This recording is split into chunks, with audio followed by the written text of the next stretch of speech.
বাংলাদেশ স্বাধীনতা যুদ্ধ করে ভাষার জন্য জীবন দিয়েছে, আন্তর্জাতিক মাতৃভাষা আমরা পেয়েছি নাকি?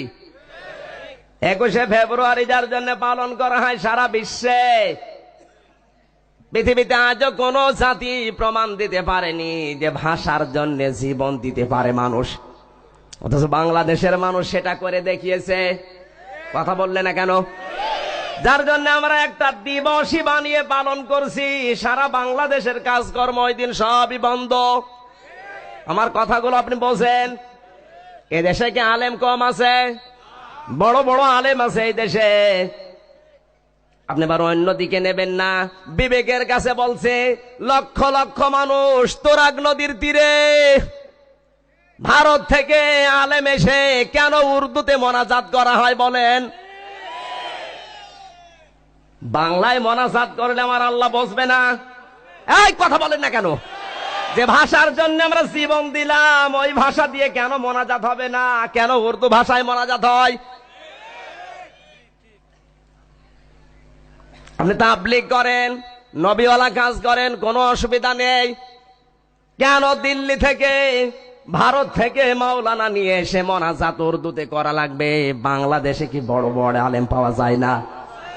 বাংলা ভাষায় মোনাজাত করলে যদি আমার আল্লাহ না বসে তাহলে আমি উর্দুই করতাম। যে উর্দু ভাষা বিদায় করার জন্য আমরা জীবন দিয়েছি, কথা বলেন না কেন? সেই ভাষায় মোনাজাত হবে আর আমাদের মাতৃভাষায় মোনাজাত হয় না। এ সিটারি পেয়েছেন কোথায়? আমি যে চিন্তা করে দেখলাম উর্দু ভাষায় মোনাজাত করলে অনেকেই বসে না, কিন্তু বাংলায় যদি মোনাজাত করা হয় তখন বলা হবে হে আল্লাহ তুমি জালেমদের থেকে আমাদের বাঁচাও, আলেম ওলামা বাঁচাও, দেশটা বাঁচাও। তখনই অনেক জালেমের গায়ে লাগতে পারে, এই জন্যই মোনাজাত উর্দুই হয়। যা কিছু বলো অসুবিধা নেই, জালেমরা বুঝবে না। আশা করছি আগামী থেকে যদি বাংলাদেশে কোন জায়গায় মোনাজাত হয়, আমাদের মাতৃভাষা যদি আল্লাহ বসে যার জন্য আমরা জীবন দিলাম, অবশ্যই মোনাজাত আমার আল্লাহর কাছে বাংলায় করা দরকার। এই দাবির পক্ষে আপনারা নেই? আপনি রাগ করার বিষয় না এটা। কেন উর্দু মোনাজাত করবো আমরা? ও ভাষা কি আমাদের? কথা বলেন। বাংলাদেশে দল মত নির্বিশেষে যে ভাষার জন্য জীবন দিয়েছে, যে দিবস পালন করার জন্য সারা বিশ্বে ইতিহাস হয়ে আছে, পৃথিবীর কোন জাতি ভাষার জন্য জীবন দেয়নি, শুধু আমরা বাদী। সেই ভাষায় মোনাজাত না করে যা বিদায় করার জন্য জীবন দিচ্ছে সেই বিতাড়িত ভাষা দিয়ে মোনাজাত করা হয়। আল্লাহর খলিফা যারা দাবি করছেন, এ সমস্ত ওয়াজগুলো আজ আমরা শুনেছি।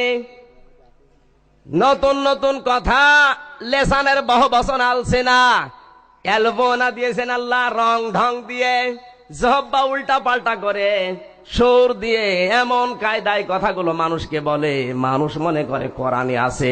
আল্লাহ বলেন অমা হুয়া মিনিং দিল্লাহ, ওরা আল্লাহর নাম নিয়েই বলে, অথচ এই সমস্ত কথা কোরআনে আমি আল্লাহ দেইনি।